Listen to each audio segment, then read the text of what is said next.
Hey guys, Tina here with Next Step Streaming, and tonight I want to talk to you about artists. A lot of us are currently working on artwork for our channels.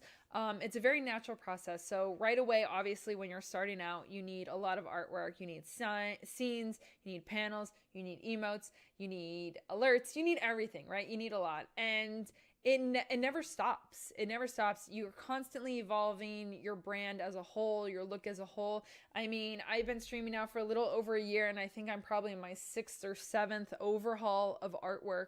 I just hired somebody even better. It was like I first made my stuff, and then I had somebody else, and then I made it again because I learned a little bit better, and someone else and someone else. Now it's getting to a point now where like, okay, I'm investing serious money into my profile. But I digress. Artwork.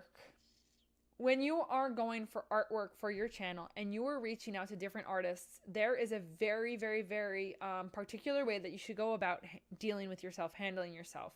Here are some pieces of advice that I have learned when dealing with artists. Number one, and the most important rule of all time, pay for your art. Everything should be paid. Even if you are like, okay, I would like a logo, and then you add something else and that becomes like technically a second logo. And whatever the artist, if you have to make sure you communicate what is being charged before, that's fine. But make sure you're aware, and please do not play the oblivious card. Oh, I didn't realize that edit would cost $10, or do not do that. Every little thing, they are spending their time and effort. You as a streamer should respect that our time is very, very valuable, such as an artist. And in a way, their art is then producing you money. So you should always, always, always, always, always not have a single issue paying when it comes to artwork. Now, if you're like, well, I just don't have the money, well, then don't talk to an artist about art. Don't even try to start start like consulting with them about something if you have no intention of actually buying a product. Like either save up some money or try to figure out what you want. But bottom line, like I don't know, so many people like play that card, or they try to, I don't know, they try to be naive, or like, what do you mean I have to pay for this? It just took you 5 minutes to draw that up. Yeah, but it might have taken them years to learn how to use that program. If it took them 5 minutes to draw it, why don't you do it yourself? I'm sure there's a reason why, right? So, all the time that they've taken and money they've invested in their programs, and any sort of practice they've done over the years to become an artist, that is what you're paying for. So please keep that in mind. Do not even go down that route if you're not ready to invest in your channel when it comes to artwork. Now, if you're like, okay, I have the money, I have the budget, I'm ready, I'm comfortable for paying for every little step of the way, I'm ready to communicate what is to be expected and what is to be paid, here's some more advice. Please go to an artist with an idea in mind. Not only is it very difficult for an artist when somebody comes to them and is like, well, I just need a panel. Well, what do you want on your panel? Well, I don't know. I just need a panel. That's not how that works. Like, an artist is not a designer. They just make your dream come true. They don't design your dream. That is up to you, unless you want to also find a designer. But remember, these are two different things. So an artist is just going to make your dream come to fruition. You have to have that dream. So before you go to the artist, make sure you have a solid idea of something of what you have in mind. Make sure there's a color scheme in mind. Make sure there is a direction in mind. Make sure there is just an overall, you don't have to completely have from A to Z completely figured out, but having a nice guideline is great. Like, I'm recently getting some of my scenes redone. I'm getting a starting stream scene, and I'm getting an ending stream scene. And I explained to the artist, I said, I would like my stream starting to be orange and kind of naturey, and have a fox theme. And I love the cartoon, but I also really like clean lines and very simplistic. Because I want to be able, if I need to add stuff, and they did that. And then I said, and then for the closing one, I want like the same feel, but I want it in blues instead of oranges, kind of like going to sleep. And same thing with like the fox, but clean. And, and I'm really liking how it's coming. But if I were just to go to a guy and be like, I just want a starting panel with a fox on, I mean, you can get a bazillion different designs, and you're just wasting both you and the artist's time, because 9 times out of 10, the first thing they come up with is not going to have what you had in mind. So please very, very, very much clearly understand what you are coming to the artist with. I mean, I've even gone to my emote artist, and I'm horrible at artwork. Like, I went in paint and I would draw like kind of like an image, or I'd even go on the internet and kind of try to get images already and like copy paste and be like, well, I want a little bit of that and a little bit of that. That's fine. Like, that's, you're giving them more direction. So make sure when you're going to an artist, you have direction, you have color schemes, you have exact ideas with what you're doing, because you're just going to waste your time and the artist's time, and you're both going to get frustrated. And at the end of the day, they're going to give you a product that you're paying for and that you're not even going to like or use. Another thing to keep in mind is artist choice, which I guess this should be like the first thing, but artist choice.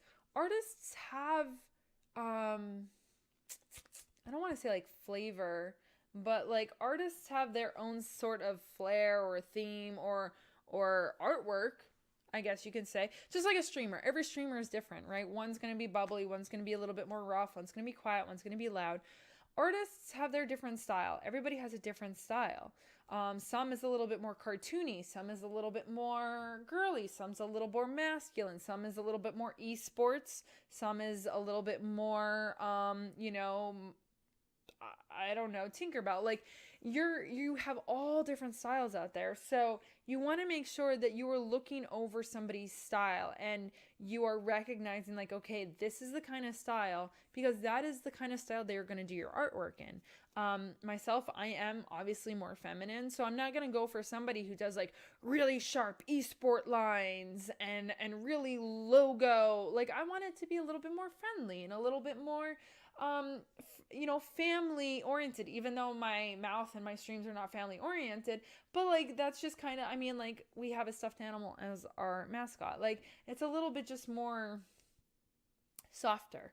So I went with someone with that, as opposed to, I mean, there's some great artists out there that are doing some awesome alerts and stuff, but they're super like esports in your face, and I'm just like, okay, like, I can never go to them and be like, okay, can you make me a cutesy fox, because it doesn't compute. So make sure the artists that you're looking at are already the style that you're looking for. Look at previous artwork. If you know people that have used them in the past, talk to them, ask them, be like, hey, I'm thinking about using so and so, what do you think? You know what I mean? Like, unfortunately, right now, the person that I'm using for some of my artwork, it's just taking forever. The artwork's amazing. The prices are good. But then I'm also paying in time. You know what I mean? And I just asked a friend who had used this artist, and he's like, oh, dude, that artwork, it's amazing. It's what you pay for. But like, you will wait forever, and I am so impatient that it's like literally killing me inside to get this artwork from this person, but I'm trying to be patient. But once again, let's go back. Make sure it's just what you're looking for, both in style and talk to people about that artist. Look at examples. If that artist doesn't have any examples, huge red flag. I guess that's finally also what we should talk about. So once you know exactly what you want, you have the money, you have the artist, red flags, red flags. You are possibly paying for something that you may not never get, and it may not be exactly what you want. So you need to make sure you're going into this with as much knowledge as possible. See if they have any sort of portfolio, even if it's a Twitter account with the pictures, or an Instagram, or an actual portfolio. Check it out, look through it. Ask them, what are the recent streamers that you've worked with? And maybe go talk to those streamers. Hey, I'm thinking about using so-and-so for my artwork. I saw, or I heard that, you worked with them. What do you think? If at all an artist does not want to show you any of that, is for any reason like super like protective to not tell you who they've done work for, if they are being super shady about stuff. I mean, if anything's like a red flag, like just be like, hey, on second thought, like this really isn't working out, and just go find another one. There's a ton of artists, but unfortunately there's a lot of shady people out there that will never even deliver a product. Now, when should you pay? I always pay upfront. But I also make sure I do my homework. Like, I would never pay upfront to an artist that I didn't have multiple streamers vouching for them, very, very public businesses, you know, things like that. But I do pay upfront. I do pay full upfront because I believe that, okay, they're going to be working on it, and it is what it is. Sometimes people charge half upfront, half after. Sometimes people will charge completely after. That is just a decision that you and the artist have to come up with. But just make sure, if anything is kind of like super, super weird or not making sense, communicate with them and see if maybe there's just a simple answer for why they're making you PayPal money to like super shady gangster at, cheatyourmama.com. Like, you know what I mean? Like, just be like, yo, what's up with this? That's okay. That's fine to ask. But if there's no proof or anything like that, and like, obviously you want to see what their art is before you order it.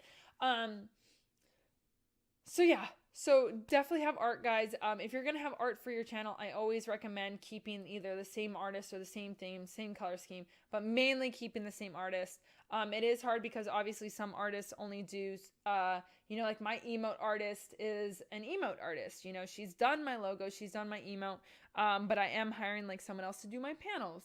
And that's okay. And I'm probably going to hire someone else to do my overlay, and that's okay. Just as long as maybe like all your panels match and all your scenes match and all your emotes match. Just as long as like those groupings match, and the artwork matches. If you could get it all in one lump sum, even better. It just overall, it gives that feel of a very put together product, which is going to encourage people to want to stick around and support you, because people love when things are a polished product. That's just how life is. So finally, guys, as always, I'm always here for you. If you need a second pair of eyes, if you're like, yo, I think I want to use this person, but I'm kind of getting a wiggling, doubt in my gut with them, or, hey, like, this person wants me to pay $1 bazillion up front for this simple emote. Is that right? Or, hey, is this enough information I'm going to this artist with, that I want a blue panel? Like, no, I'd be like, no, you need a little bit more, or else you're just going to get a blue square. So please, guys, reach out to me. I am always on Twitter at NextStepStream. You could reach out to me at nextstepstreaming@gmail.com, or check me out on the website at at nextstepstreaming.com. But it sounded like Twitter for a second. But you know what I mean. It's a website. All right, that's it, guys. Good luck with your artwork. As always, let me know how things are going. Hopefully you don't have any issues. And make sure you just cover your butt. Communicate, sign contracts if you need to. Make sure there's a paper trail with PayPal and anything like that. And cover your butts. I'll talk to you guys later. Bye.